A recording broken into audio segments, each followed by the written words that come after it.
In this session, we're going to talk about positions in the tarot card spread, pairs of cards, and then this duality, this kind of yin-yang kind of tension. And not only do I study astrology, numerology, and tarot, but lots of kind of like Eastern wisdom. I've got a kind of a mindful group community that I kind of nurture and stuff. So I take lots of that and put into my tarot card reading. But when you get to like a full 10 card spread, I really feel like this is the section I think when I'm giving you, besides just the basic definitions and meanings that you're using to try to draw connections between the cards, giving you ideas of numerology, the hierarchy and the rank and some of the symbolism, all of those create different levels of connections you can draw to the cards that'll help draw more meaning and clarity to your readings. But I really believe that this section here is what's going to turbocharge your performance and your ability to do more with your readings even right now. So we'll kind of go through the basics of the traditional Celtic cross spread, 10 card reading. What I'm about to talk through applies to most spreads that you can think of or come up with, but I do this one. It's one of the most common traditional, I'd say 90% of the readings that I do are the Celtic cross spread. I think it gives you a good level of information. And then from this, what we're really going to show you is if you were to just take 10 cards at once. I'm not going to go through all the true definitions of where they were. You can see I added a few things of where I believe in. We'll go through some of my different definitions. But in general, if you go from just learning the meanings to 10 card spreads, it can be so confusing and not make a lot of sense as you first start reading. But I'm going to show you how to chunk it down and make it so simple and easy that you can take what we're going to learn in this section and with your own knowledge today, totally elevate your performance to do readings. So general as you rules are 10 cards is a mess to read at once. So what you need to do is break it down into pairs in this duality. So I think no matter where you are in your tarot journey, you can, if you know the basic kind of definitions and meanings behind the cards, anyone can kind of read two cards together. And that's all we're going to do is I'm just going to show you ways to read two cards in their positions and then figure out, are they in agreement or do they cause some tension? If they're in agreement, they may just enhance each other on the way up. If they're in tension with each other or contrasting each other, then these are the things that you're going to call out to your client or the querent or the person you're doing the reading for. And that's where they need to see the struggles and forces and the stress they may be feeling as the reason for coming to you may be laid out in those cards because certain things are in tension. So that's truly in a crux the magic of going from knowing the reading meanings and definitions to reading any size number of spread you want is chunk it down into this duality. So I'll give you an example here. You've got the Ace of Cups and you've got the Lover's card. Those are two in total agreement. You got new beginnings in love or emotionals, emotional new beginnings, and then the Lover's card. So these reinforce each other. So that kind of makes sense. They're in agreement. Here's an example where they would be in tension. Where if you had these two cards, doesn't matter the position in the reading. We'll show you some of those in a minute. But if, no matter where you are in your tarot journey, you can say, oh, kind of not a positive and negative, but you can say, oh, new beginnings in love. Maybe you've started a new relationship, which is great, but it looks like, based on the Five of Pentacles, you haven't quite gotten over the hurt, potentially, of your previous relationship. So that may be causing you some conflict as you're not truly able to give all of yourself into this new relationship, or you may be struggling with aspects of this relationship because you haven't, gotten over some of the baggage or whatever the hurt may have been from your previous relationship.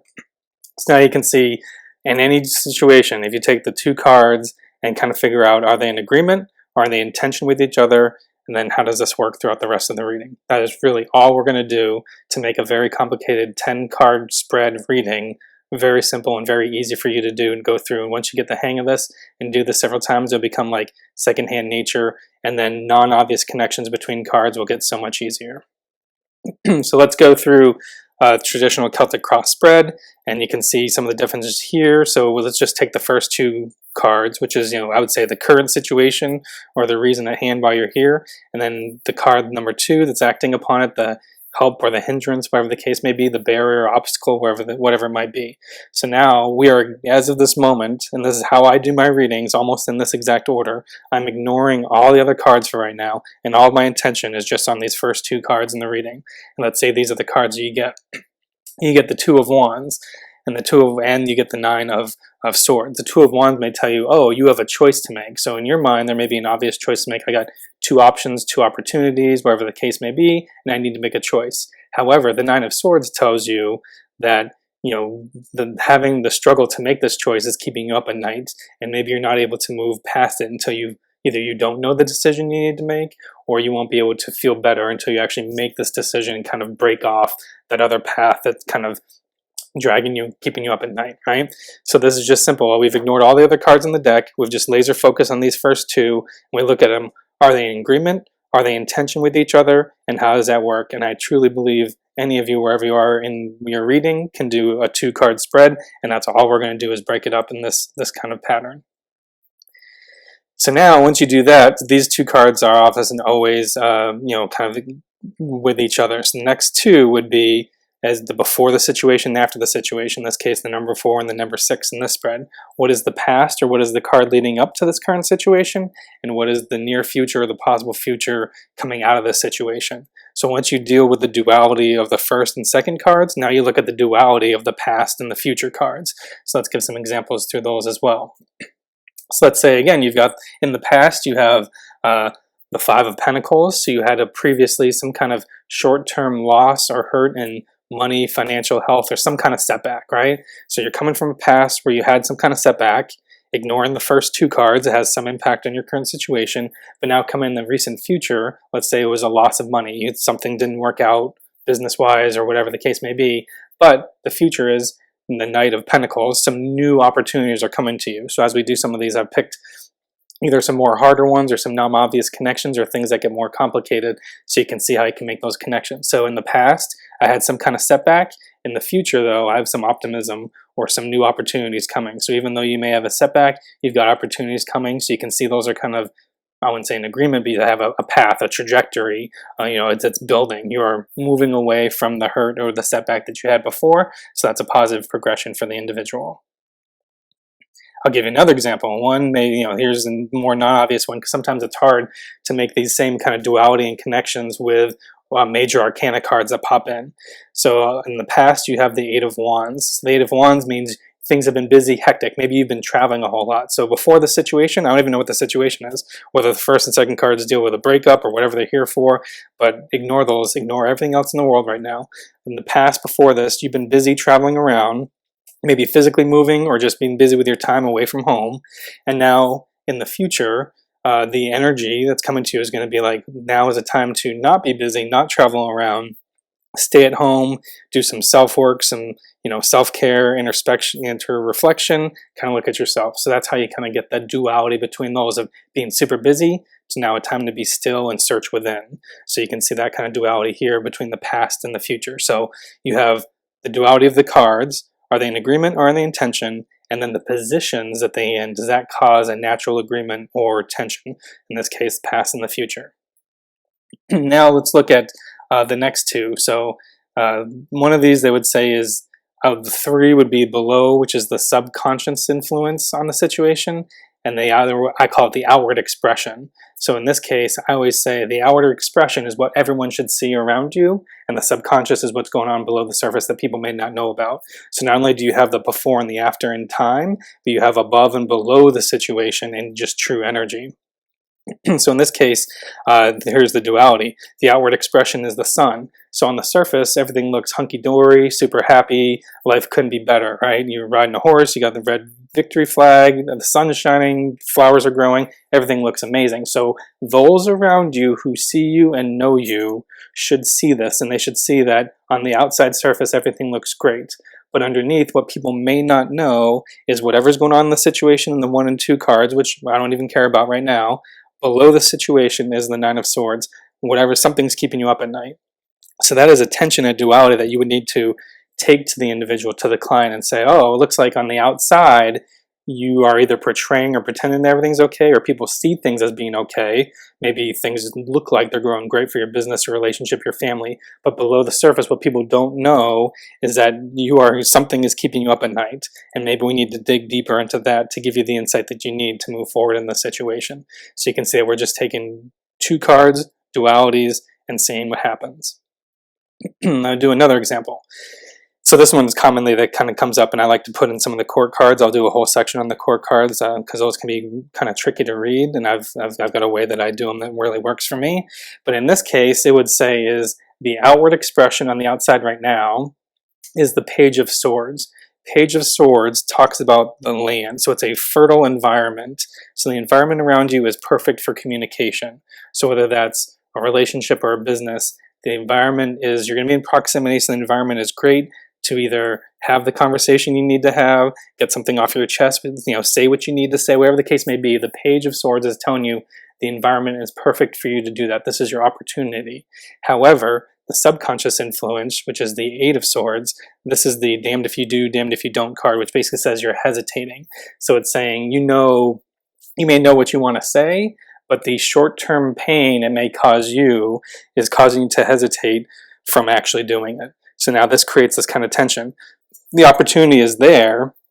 It's perfect time in order to have the conversations, but you are hesitating. So that's where you would kind of dig in deeper and say, we need to figure out what's going on here to cause this contrast or conflict, even though that's the same suit. They may not look like a true contrast, but based on their position and what's going on, you can see this duality that would kind of either cause some tension or need to be resolved with the individual.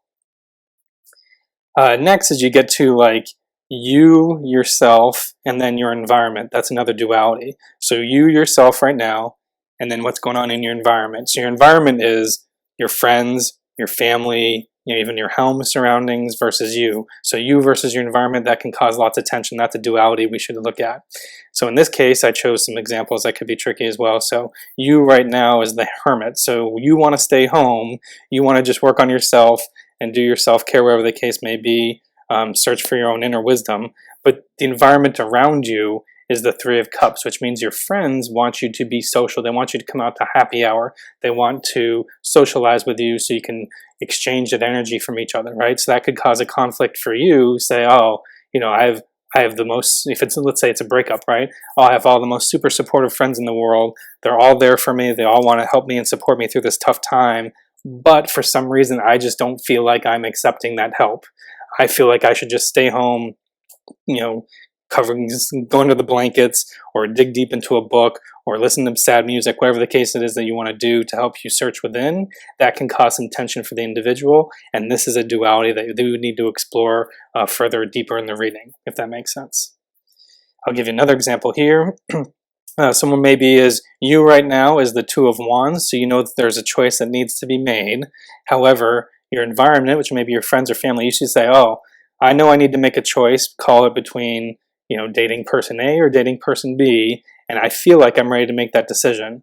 But your friends or your family are saying, hold on, Seven of Cups, seven meaning don't take action, but to pause and reflect on your choices and take more time on them. Your friends are saying, I don't think you're ready to make that decision. We think you should take some more time and look at your options a little more closely. And that can cause a conflict or a tension where you feel like, I'm ready to move forward, I'm ready to do whatever I feel like, I'm going to make my choice. But the feeling or getting from friends, family, my environment is they don't think I'm ready to actually make that choice. And that's a conflict or a duality that you would want to explore further. In the same way, you go to what I call like the subconscious hopes, dreams, kind of fears is what you'll see, and then the final outcome. To me, the 9-card position really is, as you go through your journey to get to the final outcome, something is bound to pop up in your subconscious again that you didn't expect on the way. And that's kind of what we kind of go through this duality as well. So in this one, the duality becomes the final outcome could be the Six of Wands. So you've achieved victory, you've achieved your goal, but the 9, the subconscious response is that you underestimated the burden or the hard work that it's going to take to achieve that goal. So whether it's business, career, whatever the case may be, in this case, yes, you may achieve it, but you may not be fully aware of the cost that it's going to have on you in order to do that. Most of the time we always get kind of focused on the final goal and say we want it no matter what, without knowing really the cost or the burden, the Ten of Wands effect that it's going to have on us, and whether that's going to have a negative impact on our friends or family or relationships, whatever the case may be. If you're only focused on the goal and not looking at what the potential cost could be, that can cause a conflict as well.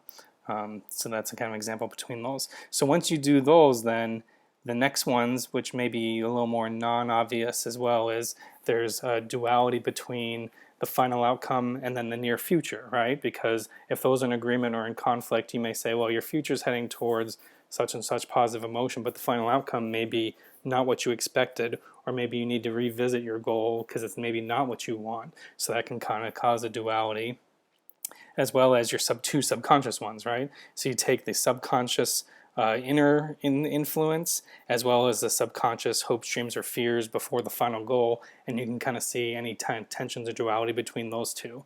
So now I've given you, call it 5, 6, 7 different pairs of dualities to look at within your readings that you can chunk down and break up into, are these in agreement or are these not in agreement? And I really feel like this is the magical key that unlocks your ability to kind of go through the readings. In the beginning, it's going to feel a little clunky because you're going to be like, oh, I feel like I'm doing a 2-card reading, then a 2-card reading, then a 2-card reading. But once you do that, it's almost like writing chapters of a story. And once you have each of those chapters figured out, you can figure out how the whole novel or the whole story weaves together from those different chapters and the different tensions that you've kind of put together. Let me show you another example of this. So beyond just true, I told you the positions between dualities of all the natural positions in a tarot spread. But there's also things I mentioned as we look at all the different suits. So once we get into other things about symbolism or how to connect the cards, all suits are generally also always connected, right? So there are going to be strings of themes. So all the cups are going to deal with your emotions. The wands may deal with your spirit, what resonates to your spirit, or if it's a career reading, your career. The swords may deal with your communication styles, pentacles could be money and so forth. So all those suits are always going to be connected. So now when you do a reading, not only do you have the dualities caused by each position, but now you can have non-obvious dualities caused by suits that can be connected. So in this case here, you have the past influence into this, and then you also have the effects from your friends and your environment. You may say in any reading that's not an obvious connection or duality, but now these two non-obvious positions are connected because the cards are the same suit. So in this scenario, call it ignoring everything else in the reading. Your past is some conflict or trouble that is keeping you up at night. That's what the Nine of Swords says. And now everything else in the reading may be super, super positive and say, you've gotten over that trouble, you've gotten over that conflict. But this is the warning sign through the connections of the swords to the individual getting the reading. In your environment is the Knight of Swords. This could be new messages and new greetings, something else stirring back up that conflict. So it may be everything else is super positive. You are ready to move forward. You've gotten past this hurt or whatever conflict has been keeping you up at night, but you need to worry. Somewhere in your environment, whether that's the friends or the social circle you're hanging out with, is going to be the opportunity to reopen up that wound or reopen up more conflicts. So you need to watch and worry, otherwise that's the card that then is going to draw you backwards and kind of make you go backwards in time versus move forward on your journey. So everything else may be super positive, but this would say is if you indulge on the effects of your environment, you either put yourself in that same situation with the same group of friends who are gossipy or whatever the case that caused your drama. If you surround yourself with that rather than spending time on yourself or finding a new group, it's going to drag you backwards and reopen the Nine of Swords, because that's the swords connection between them. I hope that makes sense to you, and I really believe if you do this and you go through all of this, that this is going to be the biggest game changer in your ability to do a 10-card Celtic Cross spread, because now I know no matter where you are on your journey, anyone can do a 2-card reading, and you can just really stitch lots of 2-card readings together, and that's where you get the magic between all the readings, because there's a natural duality or tension or conflict or connection between some of the positions, but once you introduce the different cards and the suits and their natural ties, or even their numerology, you're going to get many, many more possible duality connections to evaluate, and it's just like writing chapters of a book, and once you do all these very simple chapters together, you can stitch the whole story together, and your readings are going to make so much more sense, because in many cases the person is going to be confused or concerned, and you're going to be influencing them by showing them all the ways that there are connections that acknowledge the tension or the struggle or the conflict going on within them, and it's giving them the clarity to say, now I fully understand why I'm feeling this way. Now I fully understand why this part of my life is in conflict. It's because I have these tensions on these parts of my life, and that's the clarity that they're going to get going forward. So I truly believe if there's one section of this course that is going to instantly overnight ramp up your ability and your confidence to do these readings, it is this. So if you need to go back and watch it again, I highly recommend that, because this will unlock your potential to read any spreads, any size spreads, anything, just by understanding that this yin and yang duality that always occurs in Eastern, wisdom applies to the tarot as well, and that it kind of chunks everything down to just multiple two card readings. And I know all of you can do that.